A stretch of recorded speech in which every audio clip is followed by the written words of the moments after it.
Okay, hey guys, this is Mr. S. This call first, I want to thank you guys for taking care of business and getting your stuff in for me. I think most of you guys have turned in everything that's due today at midnight. If you haven't, make sure you have as well. So make sure you should have turned in by the night the corticosteroids notes and readings. You should also have turned in the two over these lectures I'm going to lecture is what these answer documents I get provided for you guys. Your review will be posted today, hopefully, if not tomorrow at the latest. I'm still working on it now. The review will not be for a grade or anything. I just want to give you guys a rough idea of what's going to be on your tests. Okay, that being said, going forward, your exams will be given to you over quizzes. Okay, I think about half of you guys in the class have signed up for quizzes. Please, if you have not signed up for quizzes, do it as soon as possible. I will give it will be an easy grade to sign up for quizzes. I resent the invite out for those who missed the invite. So please take care of that at some point today or tomorrow, so I can give you guys your quiz. How your exam's going to work for me is this. What I'm going to do is I'm just going to post it from quizzes. It'll be up on the Google Classroom page.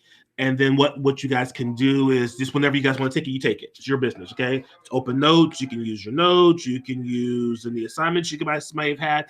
That's why I reposted the notes that we did before the break, because I wanted you guys to have access to that stuff too as well. There's some questions in that lecture that can help you out, okay? So you can use your notes. You can use your review. You can use whatever you think you need to help you take the quiz, okay? Or take the exam, I should say, okay? Again, I appreciate your guys' flexibility throughout all this. This is definitely an adventure for me. I know it is for you guys as well. So thank you so much for your flexibility. And I'm aware of the issues with some of the blood documents. Me and the other anatomy teachers are trying to work on making sure it's in Word going forward, so there shouldn't be any more issues with you guys submitting your work through Google Classroom. Okay, so we'll have everything in Word. I have a converter that I bought that converts PDF to Word. Hopefully that should help us out. If not, we can retype the assignments as well. And we're also going to try to use Google Forms a little bit more because it does grade it for us automatically. It gives you guys instant feedback, which you guys know how you did. So we're trying to be that. If there's any issues, please reach out on the stream. If you have any questions or anything you need, reach out and ask. Email me privately, or you can post in the group as well. All right. So now that stuff's out of the way, I want to just go briefly into. Before the break ended, before the break started, I should say, we started the endocrine system. We went over some of the endocrine systems. We did a big lecture over the diseases and everything like that. Okay, and also I talked about the hypothalamus and the pituitary gland with you guys. Okay, I'm going to review that with you guys today in our hangout. Okay, so I know it's been a while. It's been at least 3 weeks since I've taught that stuff. So remember, I taught it. Then we had the finals week where we presented our projects.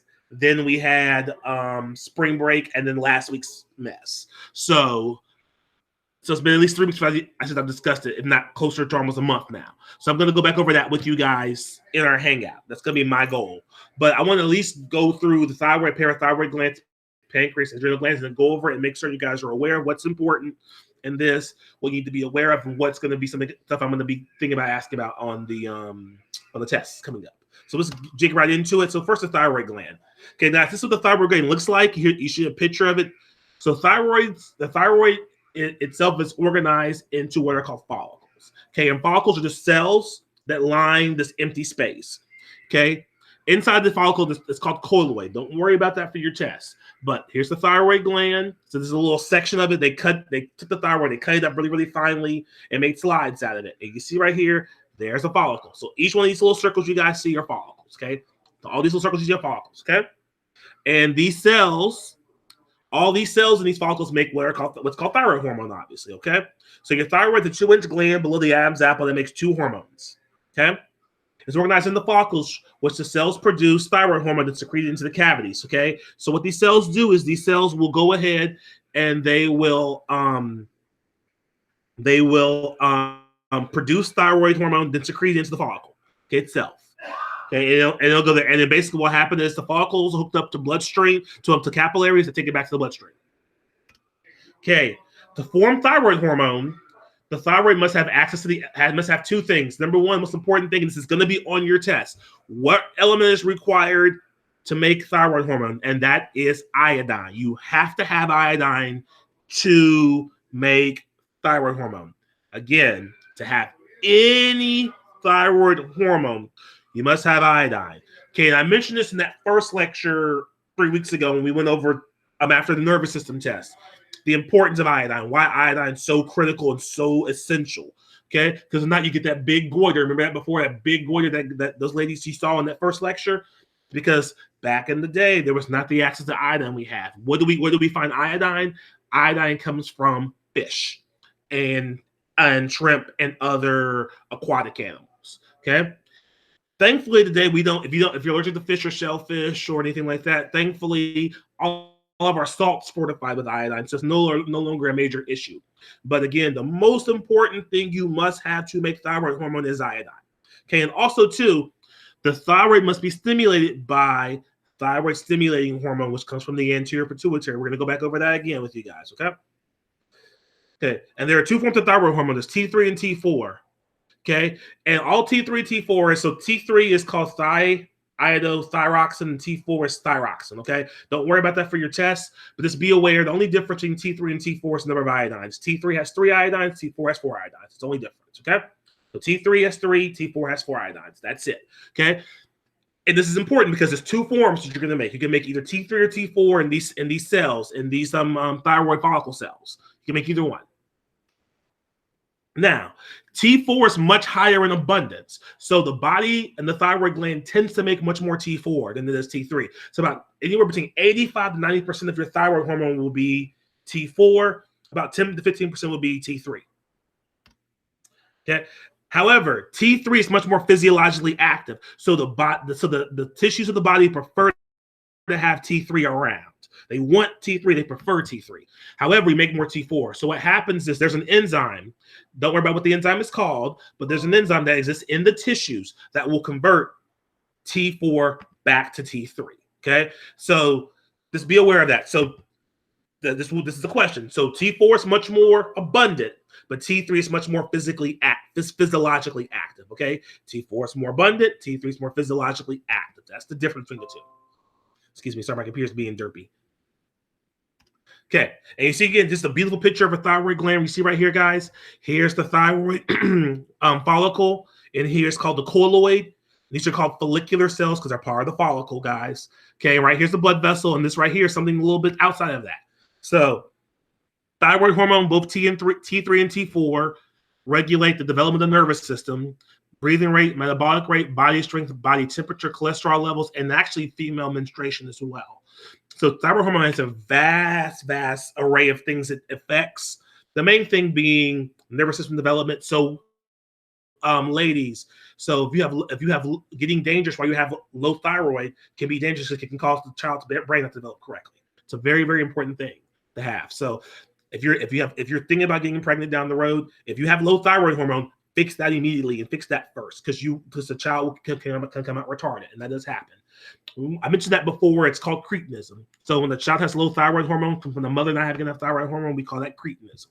Remember those cretins being Christ-like because they're so retarded they can't really sin. So I mentioned that before. Okay, but you see thyroid hormone has a lot of effects on the body. It's very interesting how it works. And I'm not going to ask you about any of the effects it has on the body. Just be aware thyroid does a lot of things. The main thing it does is basically the metabolic rate. That's the only thing you really need to know. The BMR, the basal metabolic rate, is set by thyroid hormone. You know that, good enough. Okay, now outside of the follicles, we have what are called the parafollicular cells. So here's the follicle right here, and outside the follicle, you have what are called the parafollicular cells right there. Okay, and these are cells that are outside the follicle. Para means to the side of or adjacent to. So the parafollicular cells do something a little bit different.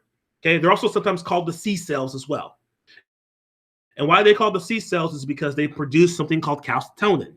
And calcitonin has one function and one function only, and that's to lower blood calcium levels. Okay, so when calcium levels get too high in the body, these cells, the C cells, will help to tone down the calcium levels. That's it. Okay, so the follicular cells here will make thyroid hormone. That's the vast majority of your thyroid gland. The parafollicular cells will make um, calcitonin, which will tone down the calcium levels. Okay, that's the thyroid gland. Let's move into the parathyroid gland. So the parathyroid gland is pretty simple. It's made of one major type of cells, and that's the chief cells. Okay, the thyroid glands are 4 tiny glands, each about the size of a grain of rice. So they're really tiny. If you went to your kitchen right now in your parents' house, you've got the grain of rice. That's how big your parathyroid glands are. They're super duper duper duper tiny. Okay, they're on the posterior aspect of the thyroid gland. If you see right here, here's the chief cells. Okay, oxyphil cells. Don't worry about those. I'm not going to ask you about those on the test. Okay, but mostly it's going to be chief cells and fat. Basically, it's what your parathyroid gland basically is just fat and chief cells. Okay, and it makes only one hormone, this parathyroid hormone, and its function is to raise low calcium levels. So we mentioned parathyroid hormone back in the bone chapter. Remember, the parathyroid gland has 3 targets. It targets the gut, the GI tract. It targets the bone, and it also targets the kidney. So it causes calcium reabsorption in the kidney. It causes the gut to absorb more calcium in it. And also too, it tells the bone to break. It triggers osteoclast in the bone to break down calcium to help raise the calcium levels when they're too low. So parathyroid hormone raises calcium levels. And then calcium regulation, parathyroid hormone is the dominant hormone. It's the most dominant hormone. Calcitonin plays an important role, but parathyroid hormone is way more important than calcitonin is. Okay. The chief cells release parathyroid hormones, and they're numerous in number. They're lots. They're all over the place. So again, PTH has got 3 targets: gut, bone, and kidney. Okay, and again, what's its function? Raise the calcium level. So we don't want to pee out calcium. We reabsorb it. We want to absorb more calcium through the GI lining. Okay, so we want as much calcium as possible, and we also too we tell the osteoclast cells in the bone, hey, break down calcium so we can get some more in the blood. Okay, pancreas. All righty. So the pancreas has 2 major parts here. So pancreas looks really funky here. You see this all this vast array of purple here, and it's a little pink here on the inside. Okay, so pancreas is a 6-inch J-shaped organ located in the upper abdomen next to the small intestine. And if we get to the GI tract or the GI system, guys, you'll see it's a big curve in the small intestine, and the pancreas fits right into it. The pancreas is really unique, though, because it's one of the only major glands that will not be controlled or affected by the anterior pituitary. So almost all of your other glands, adrenal glands, thyroid gland, the gonads, the pineal gland, all those glands are going to have some control back from the hypothalamus and from the pituitary. The pancreas is weird because it doesn't have that effect. So the pancreas is kind of its own independent organ in a lot of ways. Okay, so in the endocrine system, the pancreas kind of is detached from the hypothalamus pituitary axis we mentioned before. Okay, So interesting concept. So be aware of that on your test. I'm going to ask you what's one of the only glands that's going to be not affected by the pituitary gland. The answer is going to be the pancreas. Okay, the pancreas is one of the few glands that are not affected by the anterior pituitary. Really important to know. Okay, the pancreas is actually 2 glands in one. There's 2 parts. There's an exocrine portion and an endocrine portion. Remember, exocrine means we're going to secrete into surfaces that open to the outside world. Endocrine means we secrete into the blood. So endocrine glands secrete into the bloodstream directly, while the exocrine portion secretes into surfaces that open to the outside world. So 2 portions, exocrine, endocrine. Okay, the exocrine portion we're not going to really focus on in this chapter. That's more of a GI thing. Okay, but the exocrine portion is also called the acini. Okay, and it forms the majority of the pancreas and releases digestive enzymes into the small intestine to break down food stuff. Things like amylase, lipase, peptidase. and the things and hormones like that break down your fats, your sugars, your proteins. It breaks those things down. Again, that's something we're not going to focus on. However, the majority of the pancreas is going to be the exocrine part. The majority of the pancreas is going to be exocrine pancreas. That's not what we're going to focus on. We're going to focus on the endocrine pancreas. And the endocrine pancreas is organized in what are called islets or islets of Langerhans.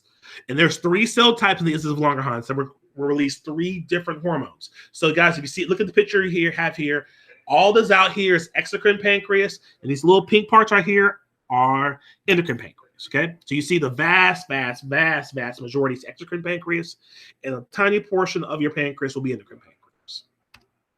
Okay. So the pancreas islet, there are 3 cell types in these of Langerhans. You have alpha cells, beta cells, and lastly, delta cells. If you see here in the picture here, you see alpha cells are about 15 to 20% of the islets of Langerhans. Delta cells are about 5 to 10%, and about 70% on average is going to be your beta cells. Okay? So the alpha, beta, and delta cells have different functions. The alpha cells release glucagon, which lets blood glucose levels when it's too low between meals. So guys, I haven't eaten yet today. I'm bad about that. Okay, so right now my glucagon levels are pretty high. Okay, and glucagon goes to my liver and tells me to break down glycogen.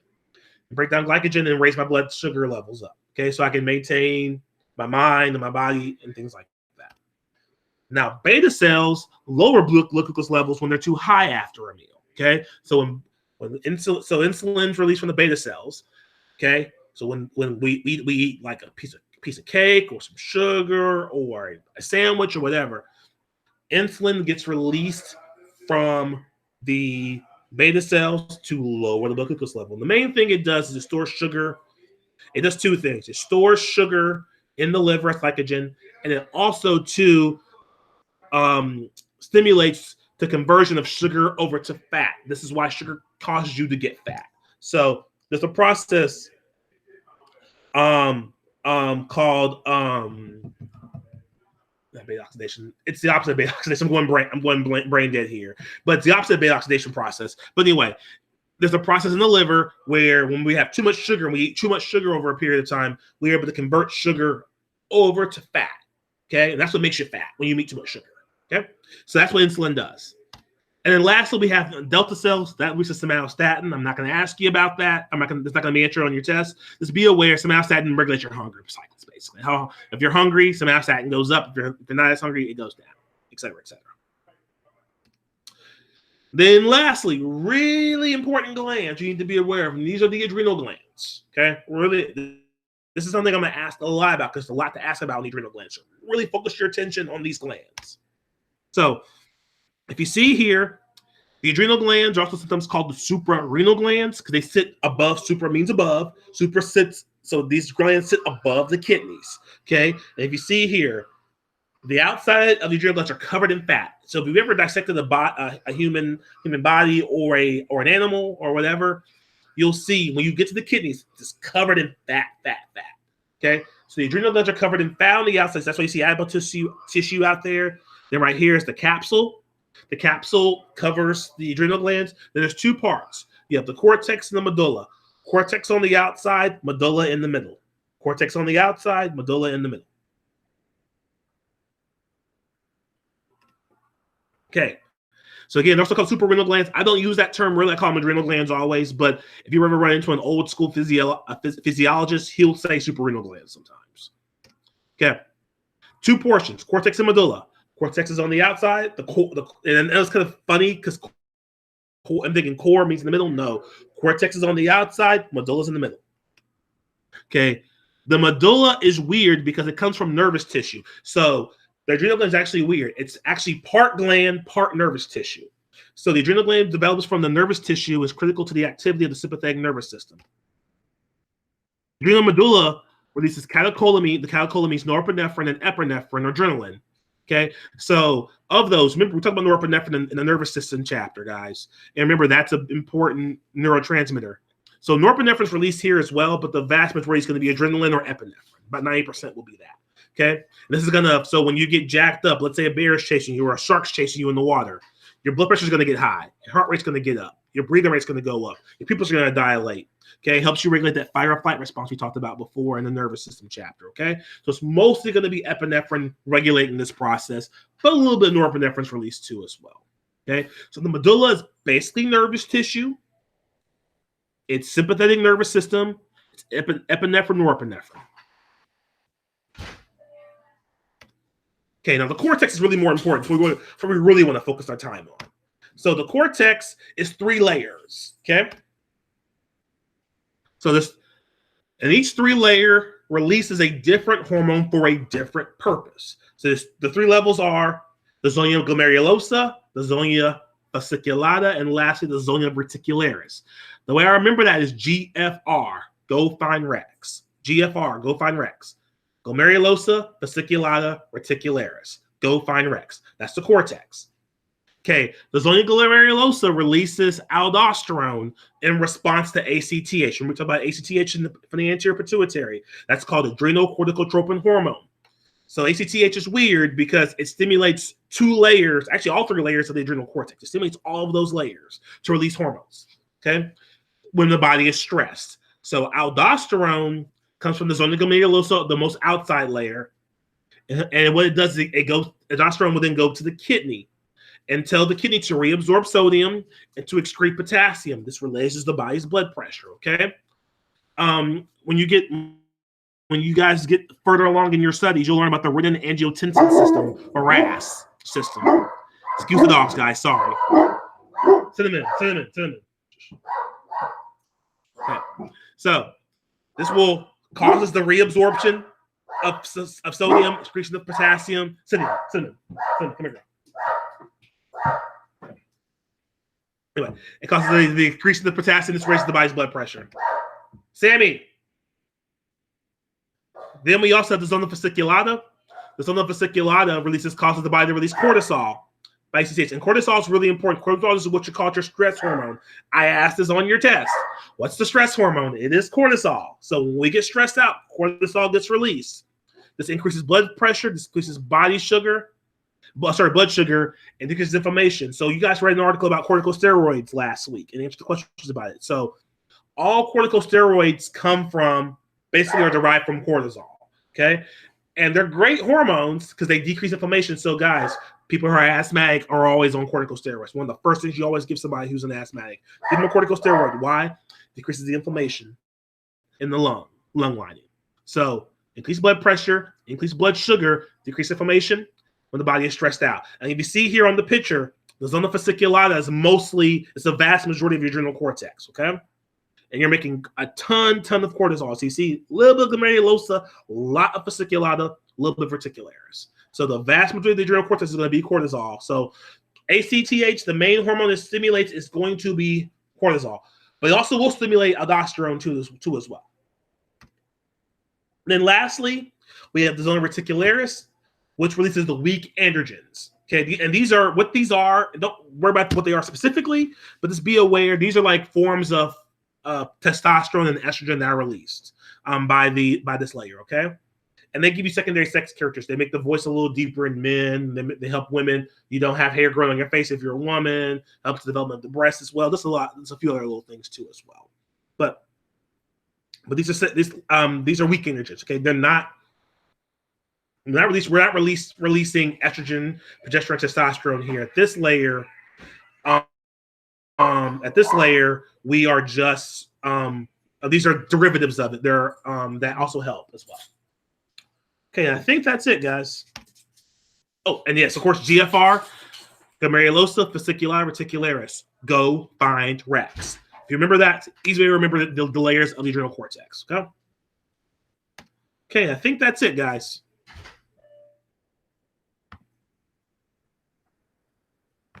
So,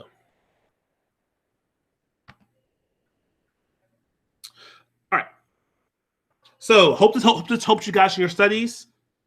Again, we'll also have another lecture posted today over the mechanisms of actions of hormones as well. So you guys are prepared for that as well. And hopefully I'll see you guys in a little bit for the hangout today over the review for hypothalamus and pituitary, and for any questions you guys might have for me over the endocrine stuff. Okay, guys, have a good one. I'll talk to you guys soon.